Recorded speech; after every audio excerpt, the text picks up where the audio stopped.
De tout temps, des hommes et des femmes se sont aimés. Destin de l'amour et du feu, sensualité de la chair, des amoureux superbes qui, de relations tourmentées en idylles sublimes, ont marqué l'histoire. Ulysse et Pénélope, c'est de la mythologie grecque. Roméo et Juliette, c'est de la tragédie anglaise.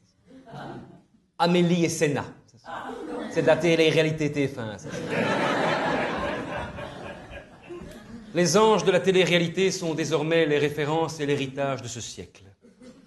On ne se souvient plus de Juliette déclarant à Roméo « Notre union sera forgée par le feu de l'amour, car l'amour est une fumée faite de la vapeur des soupirs. » Mais nos enfants sauront qu'Amélie a dit « S'il m'aurait menti, ça m'aurait gavé grave, alors je vais tirer les ficelles par le bout du nez. » Avez-vous perçu l'imperceptible nuance entre ces deux annonces? Juste un infinitésimal soupçon de variation décroissante dans l'hyperbolique du vocabulaire. Juste rien.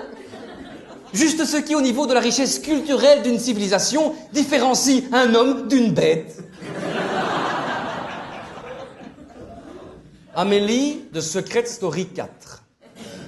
Évidemment, à côté d'elle, Loana fait figure de chargée de cours en philologie romane. Amélie qui nous annonce qu'elle est enceinte et que l'accouchement aura lieu en octobre, mais que son dernier avortement date du mois de février de la même année. Un avortement en février, un accouchement en octobre. Soit Amélie, mystère occulte de la tuyauterie féminine, est pourvue de plusieurs utérus, soit les rondeurs accordes de ses galbes ventraux sont la résultante d'une ingestion trop abusive de boulet sauce lapin. Amélie, qui, dit-elle, n'a pas été engrainée par Sénat, le bellâtre creux, grand culbuteur de tentatrice décérébrée. Non, non. Ce qui restera dommageable pour la science. Assurément. Nos plus éminents entomologistes auraient été comblés de découvrir le fruit du dénouement obstétrique de la fusion d'une semence de couillon avec de l'ovaire de bécasse.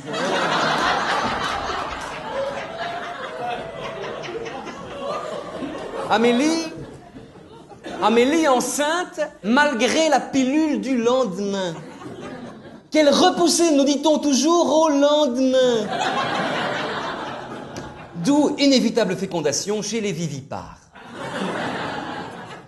Amélie enceinte, je cite, d'un homme, ouf, on respire, dont elle ne veut pas dévoiler l'identité. Mais la bougresse la connaît-elle elle-même? Amélie qui nous achève d'une fort belle vérité sémantique combinatoire, je cite, « Je désire accoucher par voie naturelle, car la césarienne serait pour moi un véritable déchirement. » Oui, je sais, non, c'est facile de se moquer d'Amélie et Sénat. C'est même médiocre de taper sur des gens qui n'ont pas les moyens intellectuels de se défendre par écrit. Je sais. À draguer une nymphomane en sodomie sans gloire, je sais. Excusez-moi, je me mettais à niveau, excusez-moi. Soit, pourquoi s'acharner, hein? Pourquoi? Et puis je prends des risques. Je le sais bien que la cruauté envers les animaux est punissable. Je le sais. Alors pourquoi? Eh bien, pourquoi? Je vous ferai la même réponse que celle qu'a donnée le cannibale de Milwaukee, à qui on avait demandé pourquoi il mangeait ses victimes après les avoir étranglées.